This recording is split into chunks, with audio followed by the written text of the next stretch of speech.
ایک تحریک چل رہی ہے وہ اسرائیل اور امریکہ کی مصنوعات کا بائیکاٹ کرنے، یہ بھی کچھ غیرت مند مسلمان ایسی تحریک چلا رہے ہیں اور سنا ہے کہ اس کا کچھ اثر بھی ہو رہا ہے۔ اس میں ایک بات مجھ سے بار بار پوچھی جاتی ہے، وہ یہ ہے کہ یہاں پر جو فرینچائز ہیں جیسے میک ڈونلڈ ہے یا کے ایف سی ہے یا اس قسم کے جو کمپنیاں ہیں جن کے کھانے جن کی غذائیں وغیرہ بکتی ہیں، اس کے جو مالک ہیں وہ مسلمان ہیں، پاکستانی ہیں۔ البتہ چونکہ فرنچائز کا انہوں نے معاہدہ کر رکھا ہے، لہذا 5% یا 10% آمدنی کا حصہ وہ ان کمپنیوں کو جاتا ہے۔ تو اگر ان کا بائیکاٹ کیا جائے گا تو خود ان مسلمانوں کو نقصان پہنچے گا جو کہ فرنچائز لیے بیٹھے ہیں۔ تو میں اس کے جواب میں ایک بات عرض کرتا ہوں، وہ یہ کہ یہ مسئلہ فتوے کا نہیں ہے، یہ ایمانی غیرت کا مسئلہ ہے، غیرت ایمانی کا مسئلہ ہے۔ کسی مسلمان، کسی غیرت مند مسلمان کو یہ گوارا نہیں ہونا چاہیے کہ اس کی آمدنی کا 1 پیسہ بھی کسی ایسے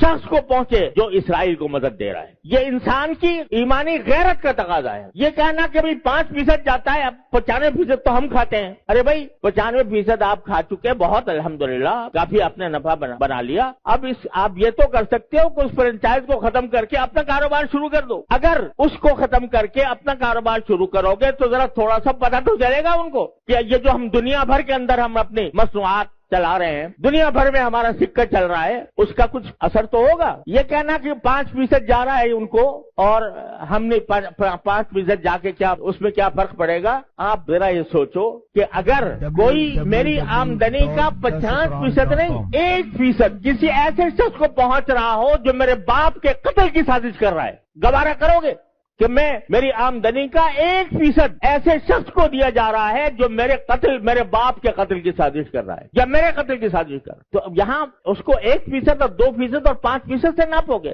لوگ فتوے کی بات کرتے ہیں، یہ فتوے کا مسئلہ نہیں ہے، یہ ایک غیرت ایمانی کا مسئلہ ہے، اور اس غیرت ایمانی کے تحت یہ میں سمجھتا ہوں کہ کسی غیرت مند مسلمان کو اس کا اقدام نہیں کرنا چاہیے۔ لہذا یہ بھی اس کوشش کا ایک حصہ ہے۔ اور اس وقت یوں سمجھو کہ میں تو یہ سمجھتا ہوں کہ ایک لحاظ سے پوری امت مسلمہ حالت جنگ میں ہے، پوری امت مسلمہ حالت جنگ میں ہے، کیونکہ یہ حملہ صرف فلسطینیوں پر نہیں ہو رہا، معال کار اس کا اثر پورے عالم اسلام پر پڑنے والا ہے، لہذا حالت جنگ میں ہے۔ جب اس حالت جنگ میں ہے تو جو لوگ عالم اسلام کے خلاف یہ سازش کر رہے ہیں ان کو کسی طرح بھی نفع پہنچانا، چاہے وہ 1 پیسے کا ہو، یہ ایک مسلمان کی غیرت کو اسے گوارا نہیں کرنا چاہیے۔ لہذا میں اس بات کی حمایت کرتا ہوں کہ ایسی چیزوں کا بائیکاٹ کیا جائے جس کا فائدہ ان طاقتوں کو پہنچ رہا ہے۔